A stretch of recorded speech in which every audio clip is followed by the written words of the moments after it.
members, but we will begin with general public comments. And we have up Mr. Herman.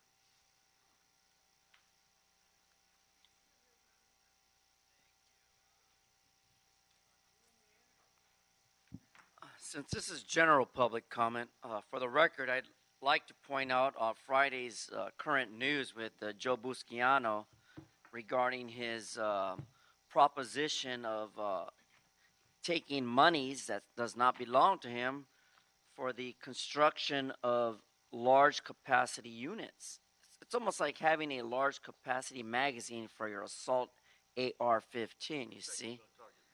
Well, the target is this. You're taking money and homes away from people who are in need, like people under HHH, and you're being subsidized by these fucking developers that pad your wallets and make you feel good, giving you a blank check for helping them out with their project, the same way Janice Hahn did in 2015. As a matter of fact, Joe Busciano knows what the fuck I'm talking about, because his name was in the LA Times and the LA News along with that bitch Nuri. So stop taking money from developers. Okay, thank you. You've been joined by our colleague Joe Busciano. And up next we have Item 6, right? I saw Counselor? the, the floor is yours. 1 minute, please. Okay. General public comment. Do I get to comment on the other items I picked too? I picked 3 items. Okay, well, this is first and we'll... Okay. General public comment. I agree with Mr. Herman here. I'm from Chicago. I owned a business there downtown for 12 years, so I know the game. I had city contracts or a city contract. They didn't want to pay me, so I had to write a 10-page report on them, so they don't give you anything if you won't accept that. But anyway, I know the game. And for you guys to be taking money from developers, that's the biggest game. See, I haven't gotten into contract. I started a company in Chicago about contracts for women. So I know all about the contracts. I'm not going to deal with that. I'm dealing with housing. That's my most important thing. But anyway, I think it's unethical that Busciano and some of you other guys are taking money from these contractors. You're not building any housing as it is, and you're doing that. That's not only unethical, it's illegal. And if you get charged, I hope you do. But we elected you politicians to do what's good for the people, not to come in here and try to make billions for you and your children, okay? Okay, thank you for your comments. That will general public comment. We'll close the general public comment and go now to the multiple agenda public comment items. And we have Mr. Herman.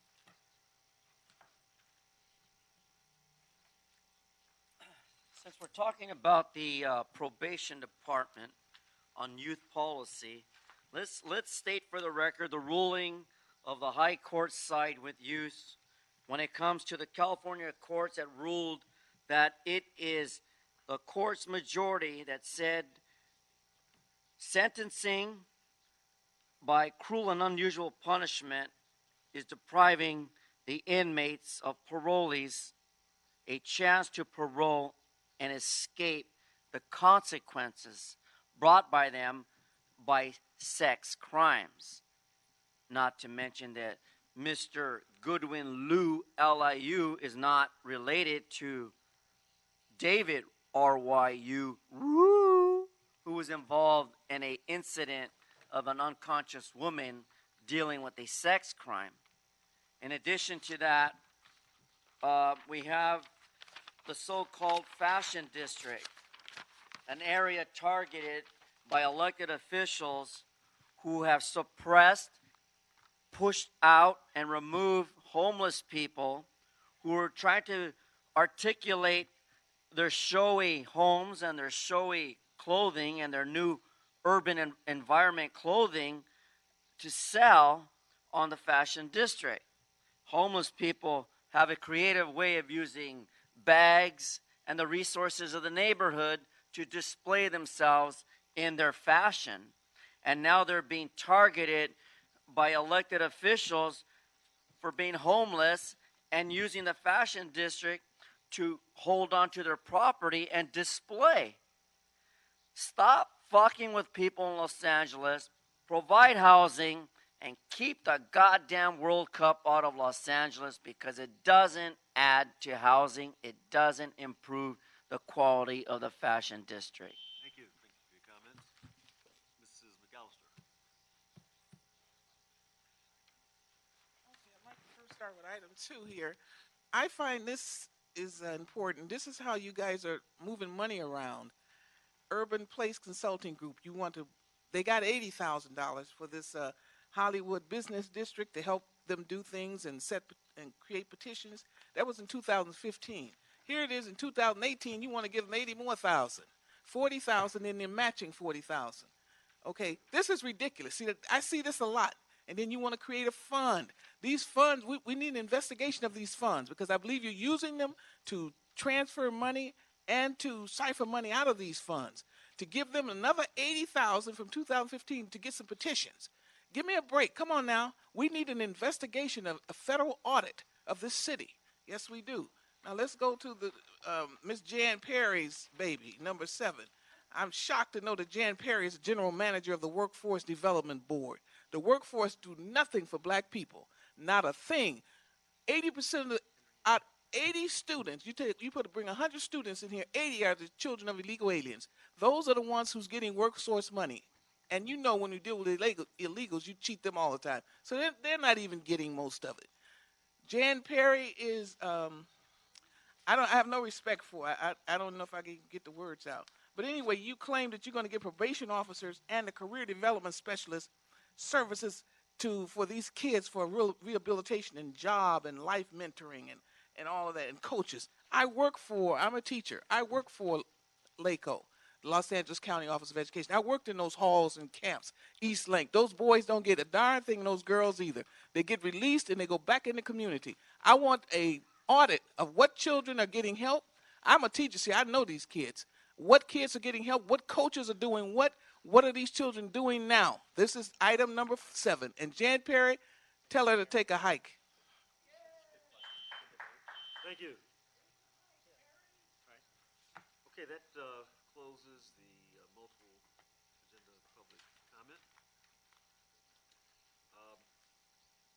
There's an objection, members. We'll take items 1, 2, 3, 4, and 5 on consent. Move the items. That will be the order. Next item, Mr. Clerk. Item number 6, continue from February 13th, 2018. CLA reports in response to a motion, Buscano Price, relative to instructing the CLA to evaluate the new federal opportunity zones and report with recommendations on how to establish such zones in the city with consideration to the promise zone, cleanup green zones, and transformative climate communities where possible.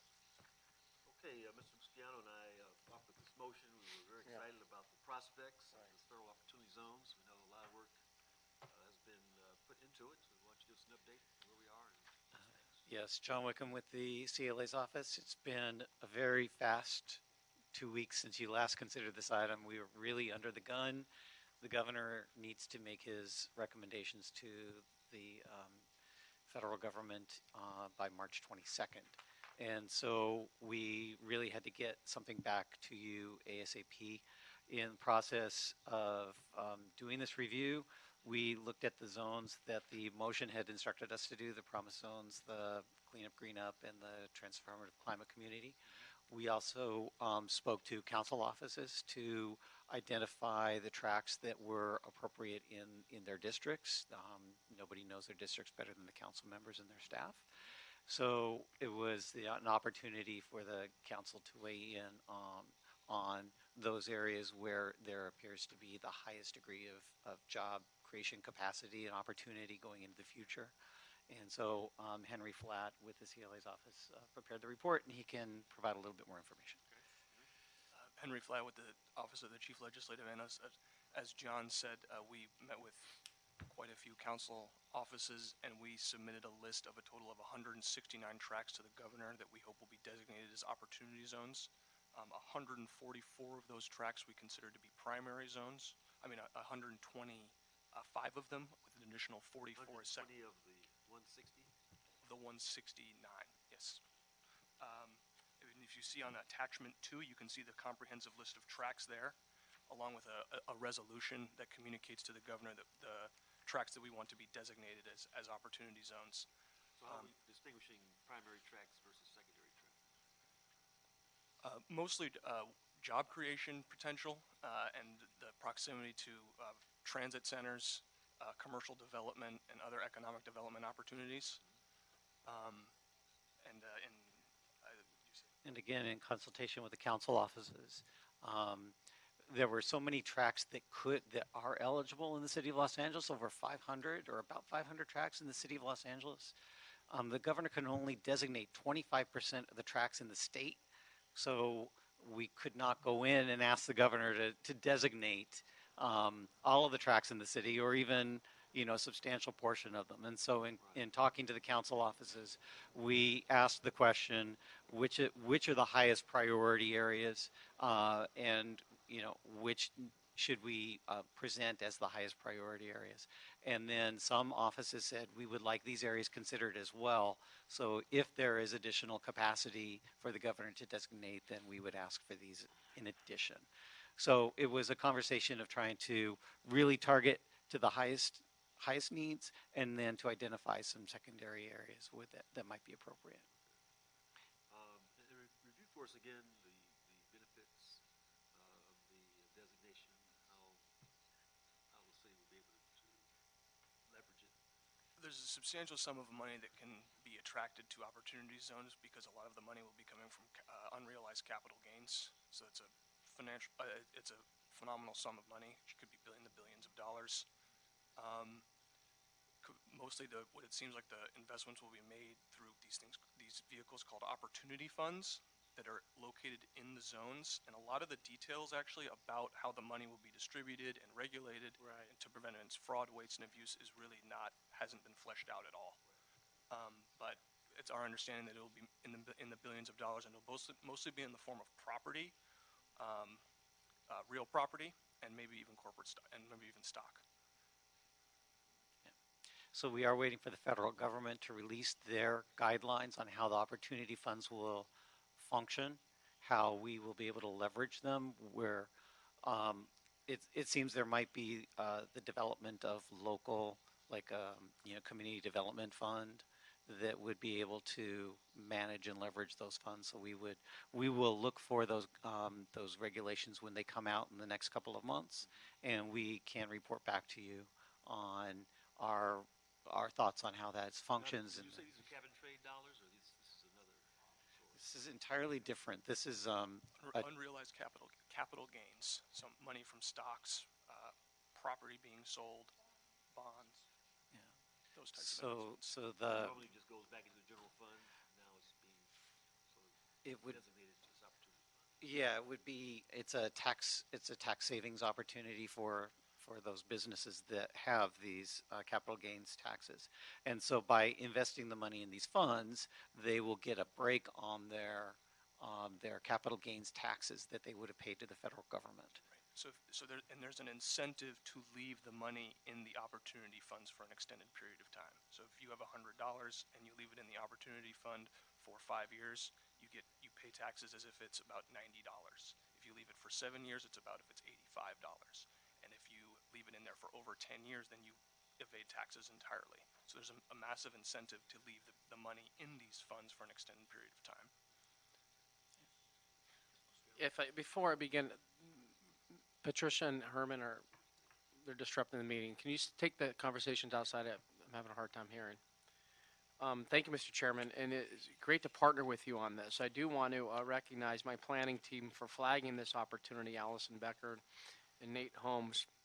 This is an incredible opportunity, and also recognize the work that you both have done to really fast track this opportunity. And so thank you so much. I know we're a lot of moving parts involved in identifying the tracks and such.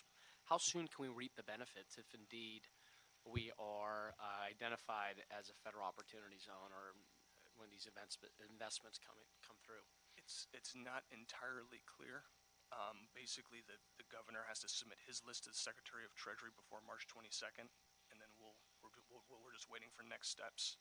a lot of the program simply hasn't been fleshed out. As an example, one of the requirements of an opportunity fund is that 90% of the investment has to be in an opportunity zone.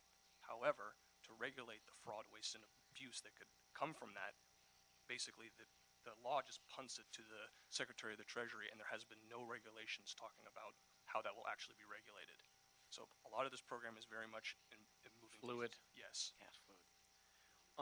And as far as like packaging these locations and selling the city's primary and secondary census tracts, how will the city go about doing just that? So you would adopt this as a resolution, and in our city's intergovernmental relations program, the mayor would then take this and work with the governor's office to make sure that this information is in front of them and they know that this is our priority. Got it. It's our understanding that the governor will make a preliminary selection and release that information for public review, and then at that time, we can again step in and reiterate the tracks that we see as priorities if they have not been selected. So we have kind of two bites of the apple. We have the immediate opportunity now before the governor even announces his selections to say, hey, this is the city's priority, and then afterward have a follow-up conversation. Certainly, the mayor would be the lead on talking to the governor's office, but council members individually always have an opportunity to weigh in and talk to the governor's office. I don't know, John, if this is a question for you, but maybe for EWDD, Mr. Chair, how does this compare to our JEDI zones around the city of Los Angeles, or is it supplement or complement, rather, these opportunity zones? Hopefully it'll be a complement, Okay. but no Jedi zones have actually been designated yet. Yeah. So in the future, it might be one of those things where Jedi zones could be formed in these areas as, again, to leverage all of the available resources together. So I wouldn't be doing my job, Mr. Chair, if I wasn't advocating for all parts of my district. So there's a high need in San Pedro. I know you guys are moving quick on this, but I'd like to modify a track. There's a high need in San Pedro community that's not included in the list. As you know, in here we talk about waterfront development, and the Wilmington, San Pedro communities are both on the rise as it relates to development opportunities with retail, dining, housing, entertainment coming through. So with the approval of the chair here, I'd like to request that the CLA modify attachment 2 to include census tract 060372971110. We'll get this over to you.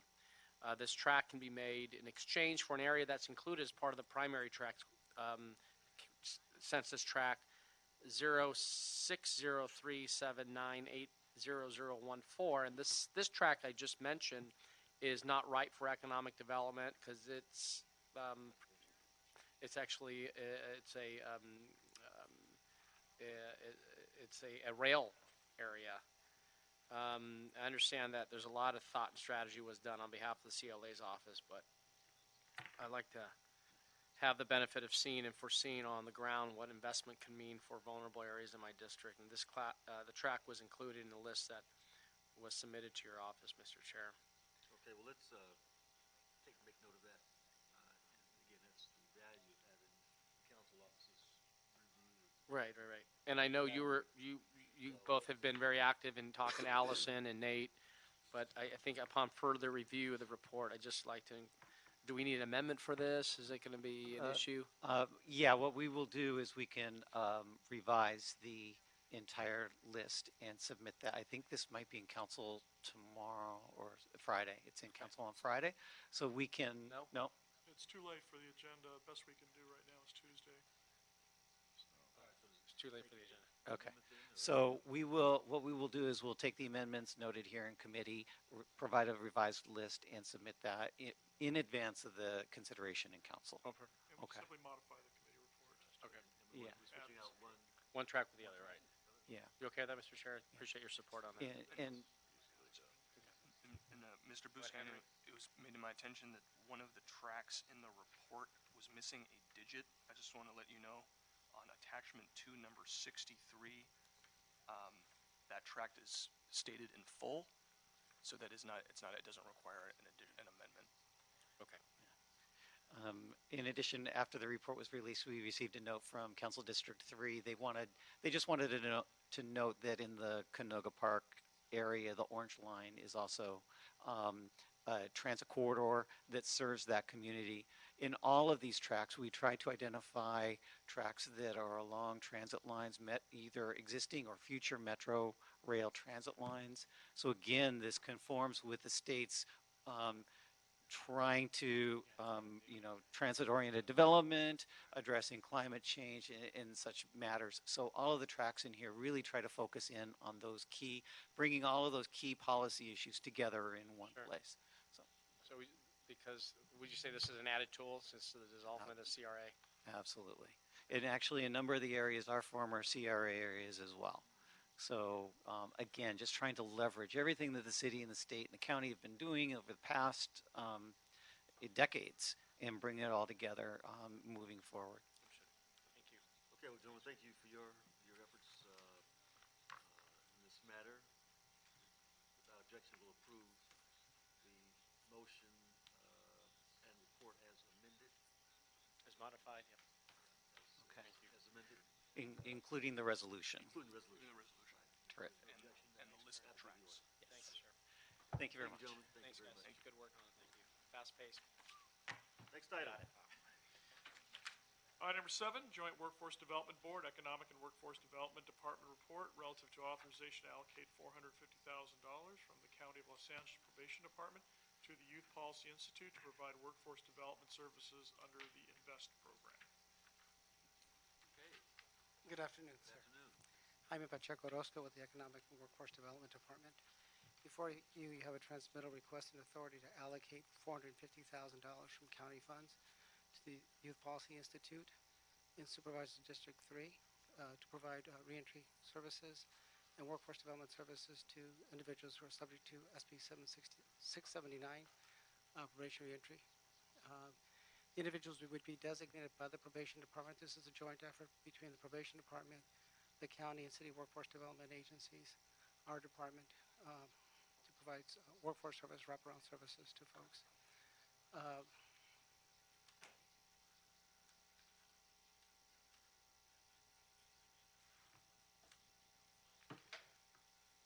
To provide workforce development services to these individuals. The individuals will be designated by the county probation department. We have How many individuals are we talking about?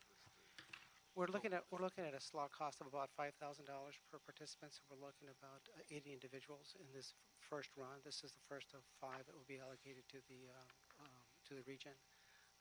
We did receive initially authority to accept $2 million in the annual plan at the beginning of the program year, and this is a request to allocate the first tranche of funds in Supervisor District 3. And that was the recommendation from the Northeast San Fernando Valley. Where the Right. city's gonna be. And when will the other centers be? We are working with the county to identify those agencies in the city of Los Angeles. We'll work with the council office and supervisor's office. We hope to have those up and running by the end of this program year. So you hope to have Another Site tranche, yes. identified At least 2 the same additional level, sites. $450,000? Ideally, yes. Possibly more. It's based upon need. We know that in certain communities, it's much greater need than others. And so when can we expect to see this expansion? We would hope to have this expansion completed by the end of this program year. So within the next 3 months or so, we would work with the county to get additional allocation of funds.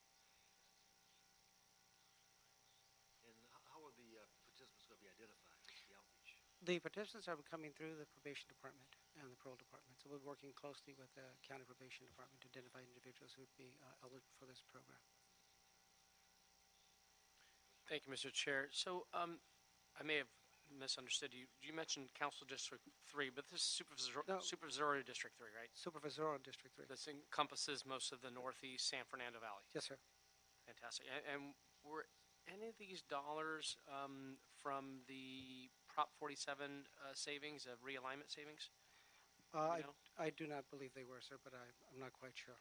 And where does grid fall into this expend or these revenues coming in?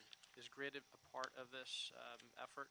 In before this us? particular initial, no, but we work closely with GRID on a number of other initiatives. As you are well aware, the city has funded the department to provide services to folks as part of the Rodriguez settlement. GRID is a intricate partner with us on those initiatives. So we do work closely with the GRID office and the mayor's office on reentry work. And help me understand, YPI is an amazing organization. How do they land the dollars? The county made the determination. The YPI happens to be a workforce center that is funded jointly by the city and by the county through federal dollars. So it was an ideal entity to work in this particular area, given that we can leverage those federal dollars along with the additional county dollars. So rather than trying to start up with another entity, but the county conducted the procurement and identified the provider.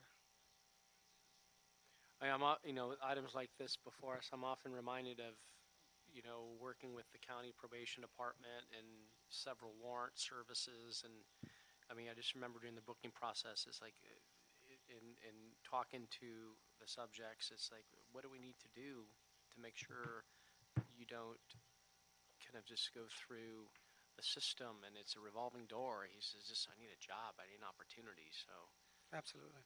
I'm often reminded that something like this is very beneficial to our city and the county, and doing all we can to ensure that these young men and women don't fall through the system. So, I'd like to see more of these grant dollars come through our city and spread throughout, I would too. but That's why there's a need. things like this are important as a pilot effort. But Yeah. we want to make sure that the resources are spread throughout the city in other areas of need. It's not the only area. Right. And so this is a nice chunk of money that we'd like to make sure it gets leveraged. Are there any is there systems in place on best practices or updates on how many lives we impact through this program? We are working with the county to get the data. This is part of the INVEST program. It's an evidence-based approach to serving these clients. So we're working with the county to secure the data to see what the outcomes have been, to see if there are any course corrections required as we roll out this initiative in Supervisor District 3. Nice. Yeah, we tell the story. Absolutely. Of these lives that we're impacting.